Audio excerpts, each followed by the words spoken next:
بھائی اگر رمضان جانے کے غم کو اللہ غم مان لیتا تو عید کا دن ماتم کا دن ہوتا۔ حضرت مولانا شرف علی تھانوی رحمۃ اللہ علیہ کا ایک بڑا اچھا ملفوظ پڑا، انہوں نے فرمایا کہ یہ جو لوگ کہتے ہیں نا رمضان جا رہا ہے ہمیں غم ہے، جھوٹ بولتے ہیں۔ جب رمضان جاتا ہے ایک وقتی طور پہ تھوڑا سا غم ہوتا ہے، لیکن حقیقت میں خوشی ہوتی ہے۔ تبھی تو اللہ نے عید کا دن خوشی کا دن رکھا ہے کہ رمضان رخصت ہو گیا۔ بھائی اگر رمضان جانے کے غم کو اللہ غم مان لیتا تو عید کا دن ماتم کا دن ہوتا کہ ہم سے تراویح چھوٹ گئی، ہم سے ہمارے روزے چھوٹ گئے۔ اللہ نے کہا نہیں، یہ کون سا دن ہے عید کہ جو کام اللہ نے تمہارے ذمے لگایا تھا وہ ٹینشن کا کام تھا، آج وہ چھٹی دے دی میں نے۔ تو ہمیں کئی خوشیاں ہوتی ہیں، اللہ تو نے جو ہمارے سر پہ ایک بوجھ رکھا تھا وہ ہم نے الحمدللہ مکمل کر دیا۔ طارق مسعود رمضان کو بوجھ سمجھتے ہیں، ایک ٹینشن سمجھتے ہیں۔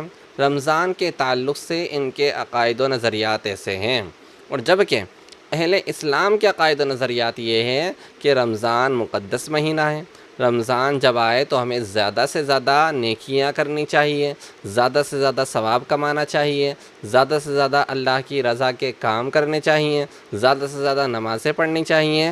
لیکن ان دیو کے بندوں کا عقیدہ یہ ہے کہ رمضان ہمارے لیے ایک مصیبت ہے، ایک وبا ہے، ایک وبال ہے، ایک بوجھ ہے معاذ اللہ۔ اور عید کا دن جو خوشی کا دن ہے وہ اس وجہ سے نہیں کہ رمضان چلا گیا، بلکہ اس وجہ سے ہے کہ جس نے رمضان میں روزے رکھے، جس نے اللہ کو راضی کر لیا، جس نے نمازیں پڑھیں، جس نے زیادہ سے زیادہ عبادت کری، تو وہ خوشی منائے کہ اس نے اس مہینے کو غنیمت جانا۔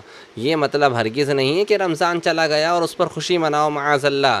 یہ تم دیو کے بندوں کا عقیدہ ہو سکتا ہے، لیکن اہل سنت والجماعت کا نظریہ یہ ہے کہ جب رمضان جاتا ہے تو ہم لوگ اس پر حسرت کرتے ہیں، افسوس کرتے ہیں اس بات پر کہ ہم رمضان کو اس طرح نہیں گزار پائے جس طرح ہم سے تقاضا تھا۔ تو یہ ایک مومن کی شان ہوتی ہے کہ وہ عبادتوں کو بوجھ نہیں سمجھتا ہے، لیکن دیو کے بندے رمضان کو، عبادتوں کو، روزوں کو، تراویح کو، ان سب چیزوں کو بوجھ سمجھتے ہیں، اور احکام شرع کو بوجھ سمجھنا کفر ہے۔ اور اگر کوئی کافر احکام شرع کو بوجھ سمجھتا ہے تو اس پر کوئی حیرانگی کی بات نہیں ہوتی ہے۔